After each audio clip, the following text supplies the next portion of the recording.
Estamos otra vez juntos para ver algo más sobre el diseño web con plantillas Bootstrap y Dreamweaver CC 2015. En esta parte vamos a ver la parte más importante del tutorial porque el código PHP es lo más interesante para las páginas dinámicas y para lo que ustedes pueden aprender. Todo lo que vimos hasta ahora se refiere al diseño, a la interpretación del browser con respecto a la representación que debe hacer de las páginas en la forma visual. Pero ahora vamos a hacer que la página pueda conversar con el visitante. Que visita una página tiene que interactuar con ella, porque si no, página que no tiene interacción con el visitante está a medias. Así que, si bien es importante la belleza de la página y es un poquito a lo que nos hemos dedicado hasta ahora, es bastante más importante que el sitio entero actúe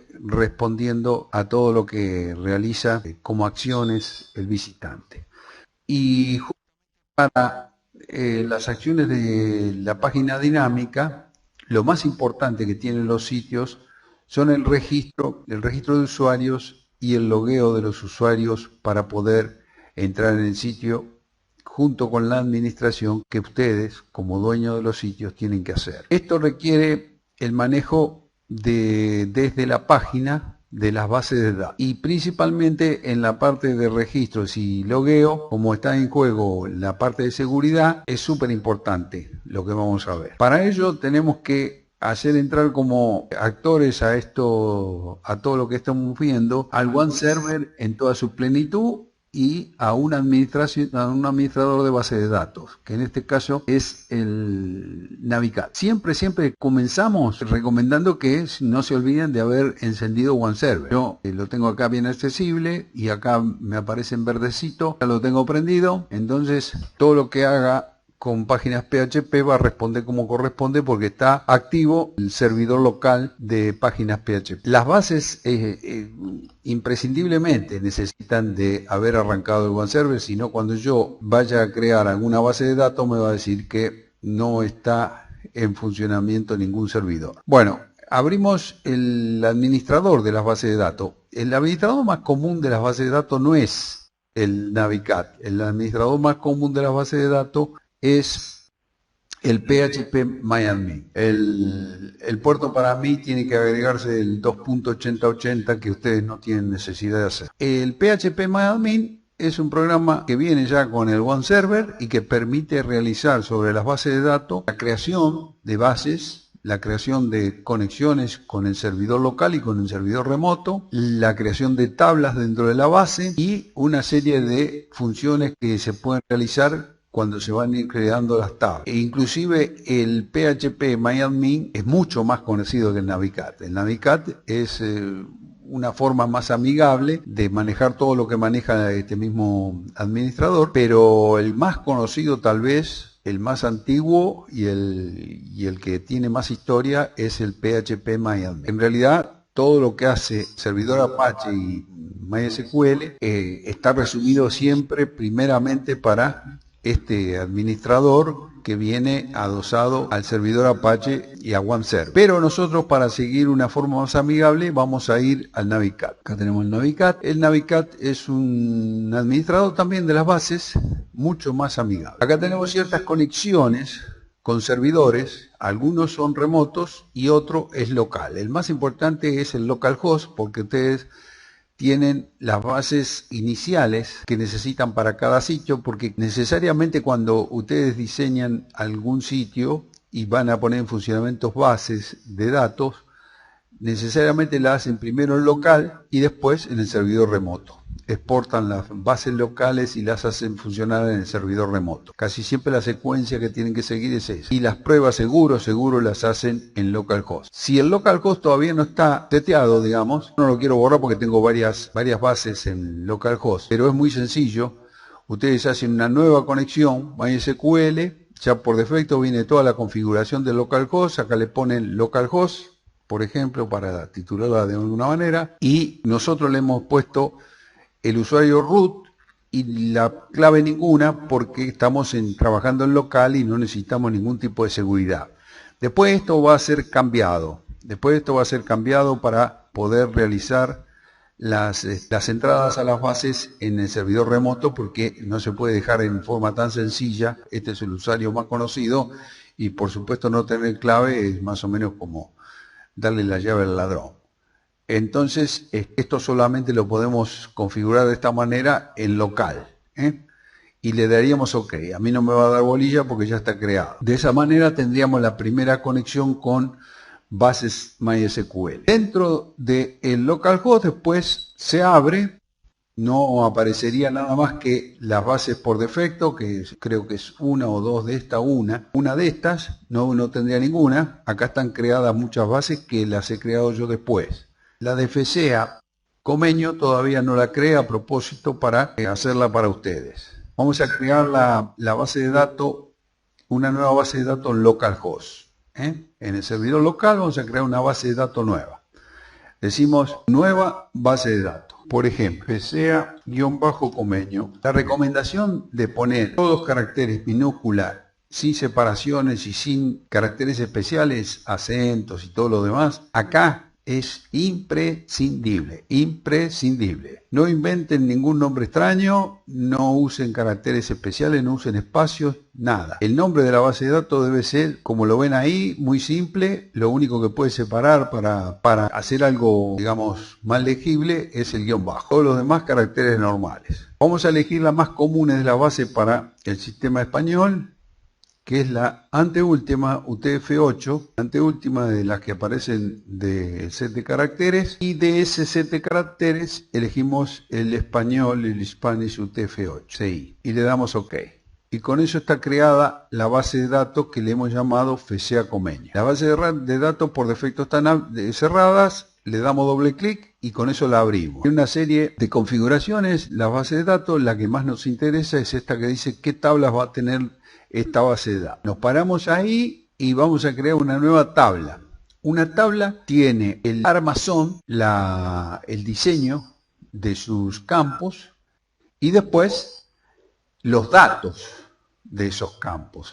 En algún momento habrán visto Access. Bueno, es muy parecido a esto. Hay que diseñar la tabla en cuanto al armazón de sus campos y después llenarla con los verdaderos. Nosotros como arquitectos de la tabla, lo que estamos haciendo primero y fundamentalmente, con mucho más cuidado, es el diseño de los campos en sí. Diseño de los nombres de los campos y el tipo de campo que va a utilizar la tabla. En los sitios que no sean comerciales, casi nunca falta una tabla de usuarios para registrarse y poder manejar el registro y el logueo.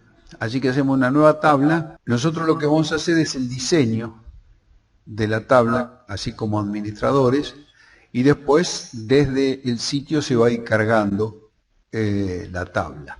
O sea, los valores de los campos los vamos a dar acá, los valores de los nombres de los campos y el tipo de campo lo vamos a dar desde aquí, y después la carga de esta tabla se va a realizar desde el sitio. Uno de los primeros campos que casi nunca falta es el ID que identifica a la tabla. Así que vamos a poner, por ejemplo, el ID de usuario. Otra vez, la recomendación de que si hay que aclarar algo, lo aclaremos con guión bajo, es el único símbolo que podemos utilizar y todos los demás son símbolos minúsculas, sin espacio y sin caracteres especiales. El ID de usuario es un tipo entero. Vamos a poniendo entero es int, no es necesario poner la longitud, pero bueno, le pueden poner 3, como que no va a haber más de 1000 usuarios. Luego le decimos a este primer campo, que por eso se llama el identificador de la tabla, que tiene que ser autoincremental y único. Esto quiere decir que es único y acá señalamos que es autoincremental. Único quiere decir que no existen dos usuarios con un ID igual. Una vez que fue asignado el usuario número 28, nunca más se va a asignar el número 28 a otro usuario. Y esta llavecita da la seguridad de que eso no va a producirse, va a marcar siempre error si por alguna causa, de alguna manera, por programación, queremos imponerle que el ID de usuario sea diferente. Nosotros no haremos eso, pero si se comete ese error, la tabla no va a permitir cargar un usuario idéntico al anterior en su ID. Y autoincremental quiere decir que si no le asignamos el número próximo, digamos, el que le estamos cargando, se asigna el que sigue. Si fue asignado el 45 como último usuario, el nuevo que carguemos va a asignarse el 46. Vamos a decirle que hacemos un nuevo campo. Cuando llegamos al último le decimos que insertemos un nuevo campo. Con un tab podemos hacerlo, si no insertar un nuevo campo está acá. Y viene la identificación del usuario, ¿no? Por ejemplo, podemos poner nombre. El nombre no va a ser un entero, sino que va a ser de caracteres, se nombra como varchar y por ejemplo puede ser 120, la longitud de la cantidad de caracteres permitidos para ese usuario. Seguimos con tab avanzando, va a darnos la posibilidad de poner el tercer campo, le vamos a poner que sea email, también es varchar y también tiene una longitud parecida, podemos poner 140, vamos a un nuevo campo.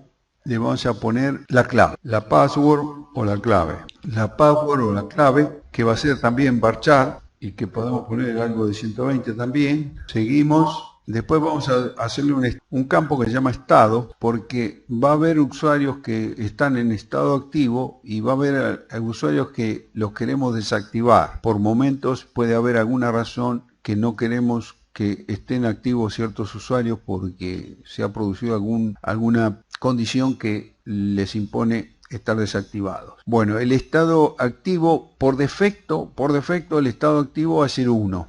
Entonces acá ponemos 1. El tipo de campo es entero porque va a ser, por ejemplo, activado 1 y desactivado 0 y tal vez hay otro tipo de estado que sea preferencial o como usuario de algún otro tipo. Bueno, le pueden poner la cantidad de caracteres pero no es necesario. Después, nuevo campo, fecha alta. Este campo va a ser tipo timestamp. Aquí le vamos a poner que por defecto tiene que ser nulo y le vamos a sacar este tilde porque esto permite la renovación cada vez que se cargue, se modifique el registro, pero en realidad la fecha de alta se carga solamente la primera vez. O sea que esto impediría que se renovara y es lo que queremos, que no se renueve, sino solamente la primera vez. Después tenemos la fecha de modificación, también timestamp.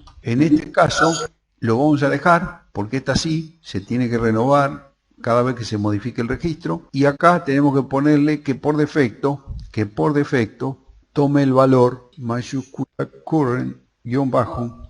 Bueno, con esto estaría listo, no necesitamos ningún otro campo, creo que ya están, sí, están todos. Bueno, entonces salvamos la tabla, nos pide un nombre, le vamos a poner el valor, el nombre de usuarios y vamos a salvar. Acá hay un error, timestamp, le puse es con I, no con A. Ahora sí, salvamos como usuario y queda salvada la tabla. Con esto hemos hecho el diseño de la tabla, que tiene los 7 campos que se ven acá. Ahora ya la podemos utilizar. Está disponible para ser utilizada en la base de datos FCA Convenio.